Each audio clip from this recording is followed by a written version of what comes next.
G'day folks, and welcome to another tutorial. We're going to continue talking about the stack and calling functions, the C calling convention, but this time we're going to be looking at the callee side. So this tutorial will introduce stack frames. We'll describe exactly what a stack frame is, and we'll learn how to access the parameters that are passed to us via the stack when there's more than 4 parameters passed, and we'll also learn how to reserve local variables local to a function using the stack. Okay, so I've drawn a stack over here, but we'll get onto that in just a second. So let's say our prototype is something like this. Is the function that we're going to be investigating. It's something like this, and it takes 5 integers, say 6, we'll say A, B, C, D, E and F. And yeah, so that's the prototype of a function that we've written in assembly, and C++ has called it. He's passed us 5 numbers. He's passed 1, 2, 3, 4, 5, 6, just like that, with something like, you know, just like this, 1, 2, 3, 4, 5, 6. So we went through already exactly how this is going to set the stack up. So let's just get to there. First of all, we said that the F was going to be put here, so that'll be the 6, and we said that the E was going to be here, so that's the 5, and then we said that 1, 2, 3, 4 will be shadow space, so I'll just colour those in.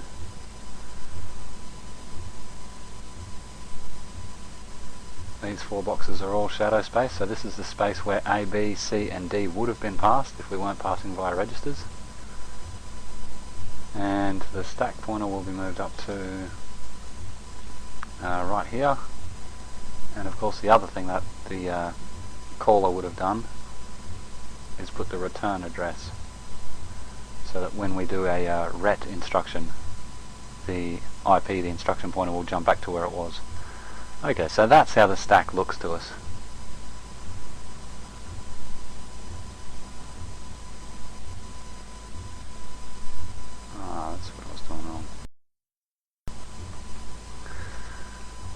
So probably the first question is, how do we access these extra parameters that we've been passed? We know that A, B, C and D are going to be passed in RCX, RDX, R8 and R9, but these ones, how do we access those? Well, it's pretty simple really. First of all, we'll go through a simple way to do it, and then we'll point out some problems with that, and we'll go to some more advanced ways. So initially, if you're not going to declare any local variables or push and pop from the stack, then it's easy enough to refer to these via the RSP. So we can see at the moment that the RSP is pointing to return. This box right here is RSP plus 8. This is RSP plus 16. This is RSP plus 24. I didn't mention before, but each of these boxes is 8 bytes. Sorry. 8 bytes, or 64 bits. Yeah, we pass everything pretty much. Whenever we're using the stack, we use groups of 8 bytes or 64 bits. Okay, so this box right here is RSP plus 32, and the E just here is RSP plus 40. So we can write that over here. We know that E equals RSP plus 40. It's often easier to think of these things in octal or hexadecimal rather than decimal. I'll show you in a minute. Let's have a look. First of all, F is going to be RSP plus 48, so we can write that down. F equals RSP plus 48. Okay, so if we were using octal, it's much easier. So this is decimal just here. If we were using octal, I'll just put oct. This one would be 10, 0. This would be 20, 0. 30, 0. 40, 0, oops, 50, 0, and this one down here would be at 60. So if we wanted to, we could refer to E as, well, we said they were integers before, so we could refer to it as D word PTR RSP plus 40. That would be one way to refer to it. Or if we wanted, we could refer to it as RSP plus 5, 0 and O in octal. I like octal and hexadecimal because yeah, they just count up nicely, like 10, 20, 30, 40, 50, 60. It's really easy, as opposed to decimal over here, which is doing silly things.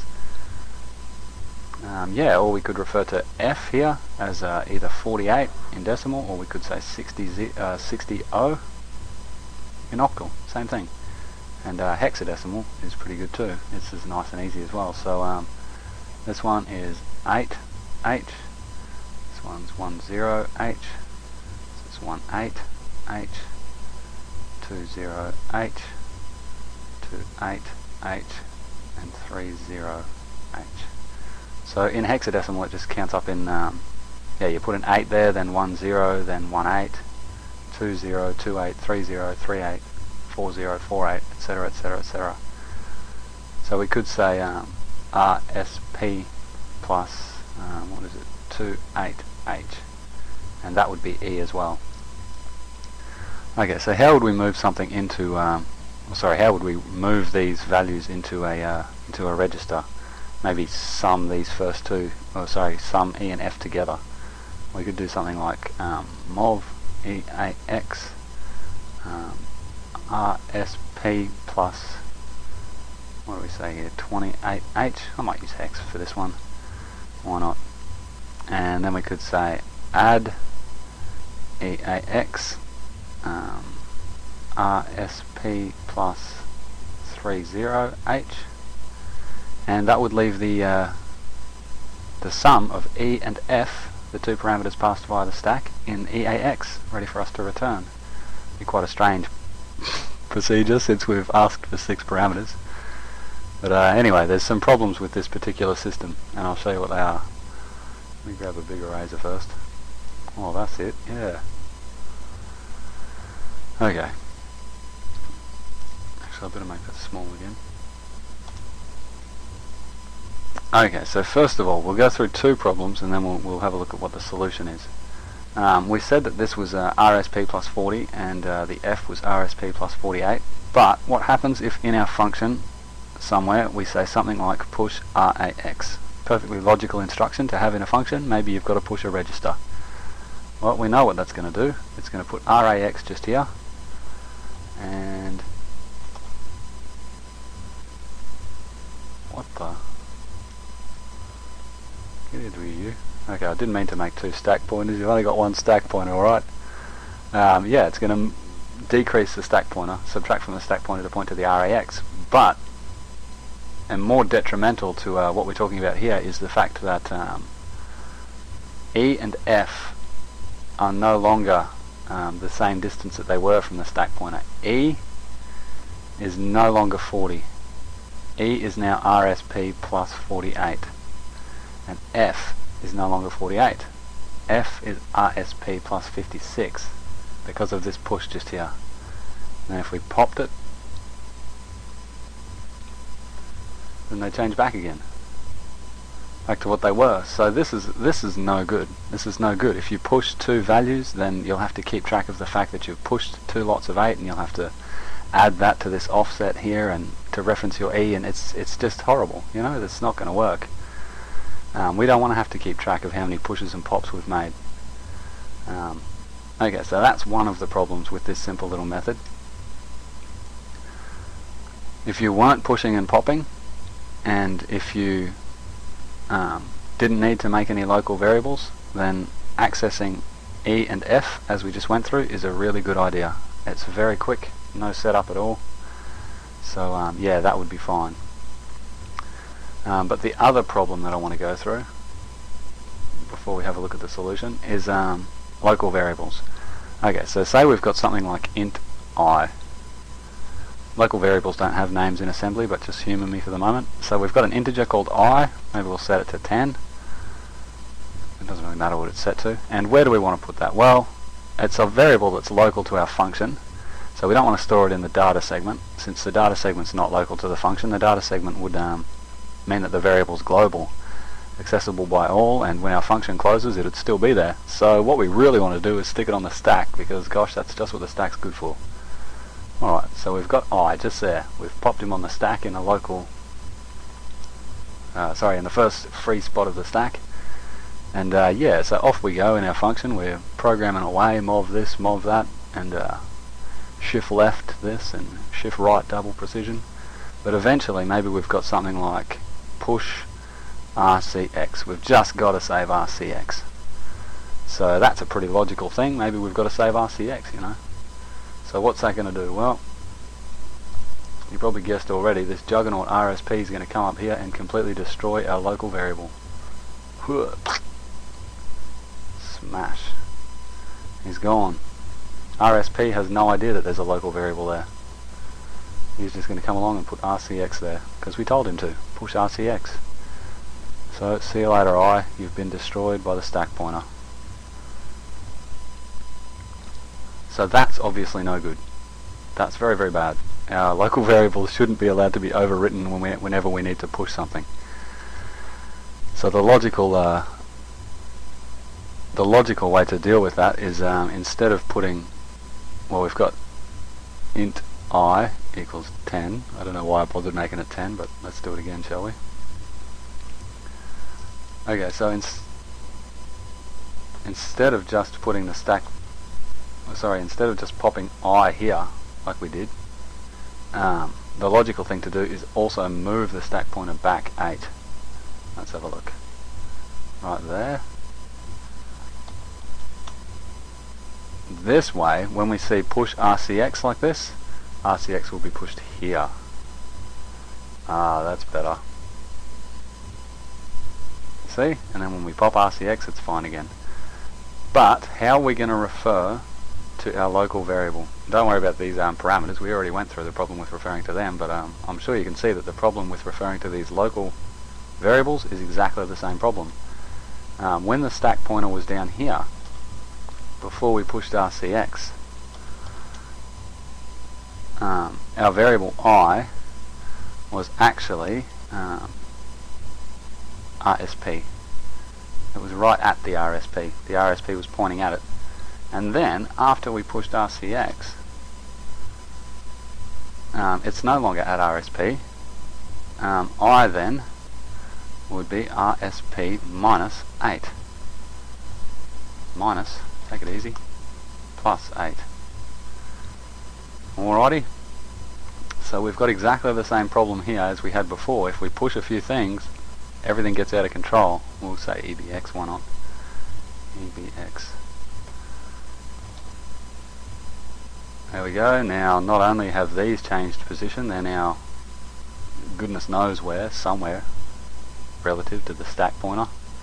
Pretty far away now. But also, I has gone up to RSP plus 16. So this, again, folks, is hopeless. It's too messy. We don't want to keep track of how many pushes and pops we've made and adjust these offsets to our blah blah this and blah blah that, and you know, it's just a great big watootsie. So let's not, shall we? What we need is some static reference to the base of our array, our stack frame, sorry. So this thing here that we're setting up with the parameters and the return address and the local variables is a stack frame. Alrighty, so from this I, just here, downwards, that's our stack frame, right there. And what we want is something to point right there. And we want it to not move. It's got to be rigid like a brick. I'm going to draw it. It's got to be able to reference the local parameters, and it's got to be able to reference the parameters that were passed to us, sorry, the local variables and the parameters that were passed to us, and it can't move.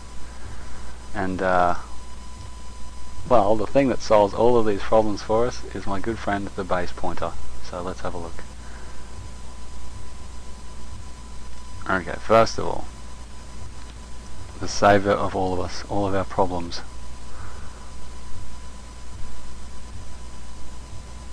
Base pointer.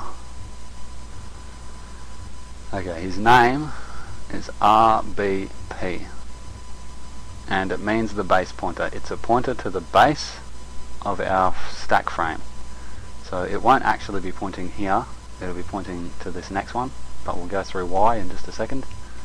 The I won't be there either, the I will be somewhere else. Okay, so how does this solve all of our problems? Let's have a look. up a bit actually. Yeah, that's okay. So our RSP is there. Now we want to do, if we want to do just one thing, if we just want to make it so that we can push and pop and access the parameters, but we don't necessarily want to define any local data, then we can still use the RBP. I'll show you how to do it. It's pretty a simple way to do it, but yeah, it comes up quite often, so we'll have a look at it. Okay, so this is if we've got oh gosh, this is if we've got no local data. Now first of all, what we have to do is define, there's going to be two things. There's going to be a prologue to our function, and there's going to be an epilog. And the prologue is where we set up the local data, and we set up the base pointer,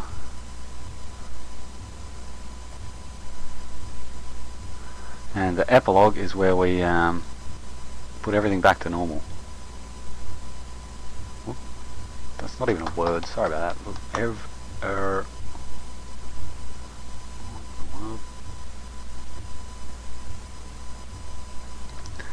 Everything back. Okay, so the stack pointer and the base pointer are not scratch.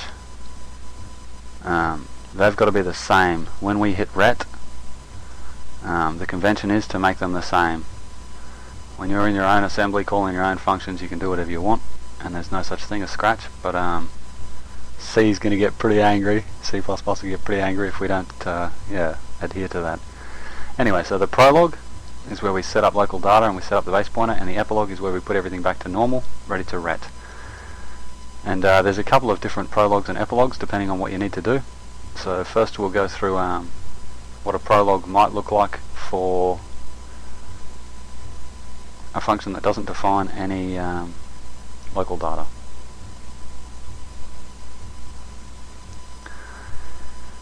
Okay, here's what happens. We go, the first thing that we do is push RBP. RBP. This is the old RBP. This is the base pointer that was being used by C++ just before he called our function. So we've got to push it because it's not scratch, and we're going to have to pop it just before we ret. Okay, so we save the value in his base pointer. Now we've got the base pointer free to use for our own devilish purposes. And what we do is we say MOV RBP RSP.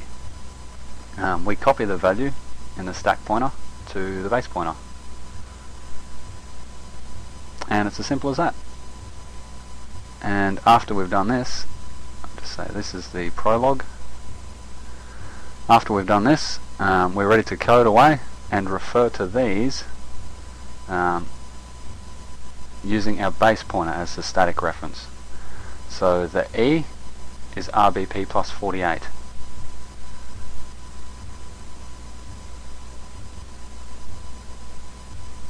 Or in octal or whatever you want to do, we'll just use decimal for the time being. And the F is RBP plus 56. And let's have a look at what happens if we push RCX. This is what threw the last little simplified version, so let's see what happens. Stack pointer is going to move up. RCX, the base pointer is going to stay exactly where he is, and guess what? E and F are still RBP plus 48 and RBP plus 56. That's beautiful. The stack pointer can push and pop all up here, we don't care what he does, so long as he doesn't pop too many things off, but you know, why would he pop off more than he's pushed on? Yeah, and we use the base pointer to refer to our parameters. Okay, that's good. So that's one problem solved. The base pointer has taken care of that, and RSP is now fine to go off and push and pop things. And the epilogue to this sort of thing here, so we've got our code just here,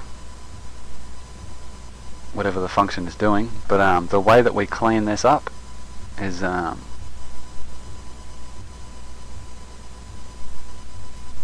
pop RBP, and then we can ret. So RSP should have popped all of the things that he pushed on. At the moment, I've drawn it just here, it was an accident, but I've drawn it such that he pushed RCX and he didn't pop it. So if you think that maybe there's some things that you've pushed on there that you didn't bother to pop off, then you can add an extra line just here, which is MOV RSP RBP, and this is automatically pop all my rubbish. I'll just say rubbish. So in this instance, because I didn't bother to pop off this RCX that I pushed on there, this line would result in him moving back down to there, and then when we pop RBP, the RBP goes away to whatever he was before our function was called, and the stack pointer moves back down to here where it's pointing straight at the return address. So then it'll hit ret, and that'll of course pop the return address, and the stack pointer will be there, and it's the caller's job to clean up the rest. All of this nonsense down here is his mess. Alrighty, so that's one problem solved. That's yeah, making a prolog and epilog for a function that doesn't use local data. Let's have a look at how you use RBP for referencing local data. A slightly different prolog and epilog.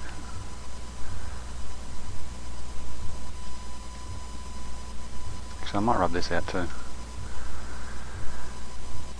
Okay, so these prologs and epilogues are, you know, you can do whatever you want in the end. If you don't want to use RBP, you can use some other pointer. It's completely up to you what you use. But this is just the recommended. This is the standard way of doing things. So this is go away, you silly box. Local data. Oh jeez, I've made a mess, haven't I?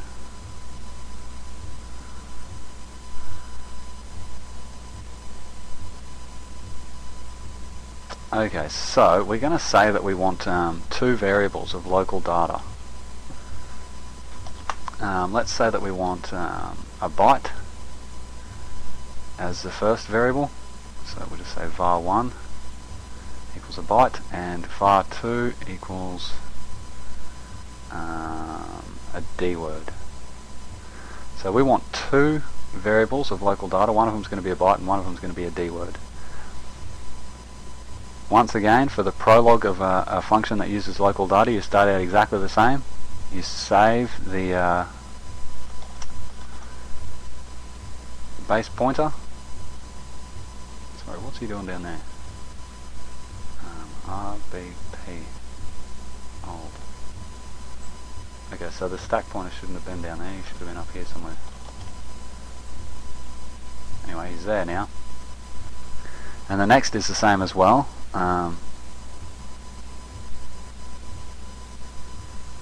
MOV RSP RBP, and that gives us the base pointer. But the next is different. So this is where we allocate space, and we do it via sub RSP and 8. I'm going to show actually an easy way to do it. And later on, when you're feeling really comfortable with the stack, you can go into the not so easy but much more conservative way of doing things. So this is the easy way. 8 times param count. I think this is pretty much what the C++ compiler does all the time as well. So if you really want to conserve stack space, the C++ compiler is not the way to go. I believe, anyway. Okay, so we've got two parameters just here. A byte and a D word, so the parameter count is 2. 8 times 2 is 16. So we're going to subtract from RSP 16, which will give us enough space for our two variables. Let's have a look. 1 and 2. There we go. So that's 16. Now, it's not going to be written anywhere. Like, you can't refer to these as names just yet, but we're just going to say that this is var1 just here, and this is var2. So now we're ready to just code away. We can say, let's see, MOV into RBP minus 8,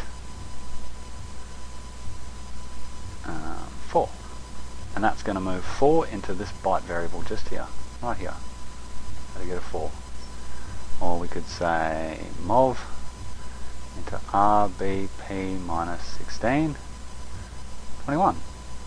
And put a 21 in there. Now there is an even easier way to refer to these local parameters, and that's using octal. So in octal, because we gave each of them, despite their size, we gave each of them 8 bytes, we could say MOV RBP 10 and say 4, and 100 is this first parameter just here, and the second one, happily, is 200. So 20 in octal is 16. Alrighty, if we had 3 local variables, the third one would have been at 300, and the fourth at 400. The fifth, sixth, the seventh would have been at 700. The eighth would have been at 800. No. Why not?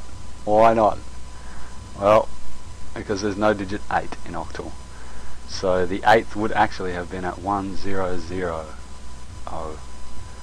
Anyway, we haven't got 8 local variables, we've only got 2, so what difference does it make?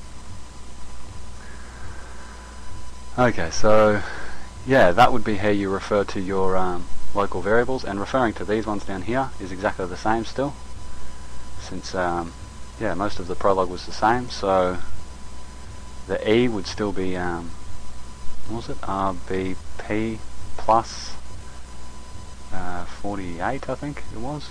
Yeah, 48. 81. MOV. Yeah, I don't know why I'm moving things into the local parameters, into the parameters, but anyway. Yeah, do note that the local variables are always minus RBP, and the parameters that we were passed are always plus. Okay, so that's how you access local variables and parameters. These 3 lines just here are the prologue to a function like this. And I want to say that it's perfectly safe to push and pop all sorts of things up here, and the RBP obviously isn't going to change its position, so yep, it's not going to matter. We've effectively solved our problems. There is one last thing that we've got to go through, and that's the epilogue to this sort of a procedure, because now I want to point out that that line that we had, okay, so let's see, we've got code just here. This is just our random code, and now we get down to the epilogue. The line that we had before of MOV RSP RBP, we had this before as an optional line when we were feeling lazy and couldn't figure out if we'd popped off the things that we'd pushed onto the stack. In this sort of a setup where there's local data, this line is necessary because it deallocates local data. Alrighty, so once we've deallocated the local data via moving the stack pointer to wherever the base pointer is, we can just pop the base pointer, RBP. Okay, so he'll have whatever he had when he arrived at our humble little function. Adios, my friend. And the RSP will move down to the return address, right there, and then we're fine to return. Alrighty, so those 2 lines just there are the epilogue to a function like this. These 2 here are the epilogue. It's probably not really worth doing, but I want to just show what happens if we don't use the epilogue. So we've got RBP. Maybe if we forget this line just here, and instead we pop the RBP and return. Okay, so we pretend that this line's not here. What happens pretty much if we don't deallocate our local data? Well, let's have a look. Pop RBP. Okay, what's that going to do? Well, it's going to grab whatever var2 had in it, so I think it was 21 before in our example, and it's going to shove that in RBP, then it's going to kill him. Well, he's not going to kill him really, it's just going to yeah, put var2 in there, and the calling function will think that it had var2 in its RBP, and it's going to be quite upset when it notices that the RBP's changed. Anyway, the RSP thinks it's done its pop, so it's going to move down here and point to var1. And the very next thing that it sees is ret. So what did we have in var1? I think we had 4. So what ret's going to do is pretty much pop into the RIP, the instruction pointer, 4. And the instruction pointer is going to go chow all the way to the top, and it's going to try and jump in at BIOS somewhere and run a bit of stuff from there, but obviously it's going to crash. Yeah, so this line of deallocating space is very, very important. Okay, well, I think that's about it really. That's the stuff that I wanted to go through. Once again, after the ret, this stuff down here is all for the caller to clean up. But just one final thing, I wanted to say that if you're beginning to think this is all really fiddly, then I agree completely. And just remember that this isn't assembly. This is the C calling convention. And yeah, it's really fiddly, but honestly, this is about as hard as assembly gets. So I don't know, if you can sink your teeth into this, you're pretty much set. Okay, well, thank you for listening. See ya.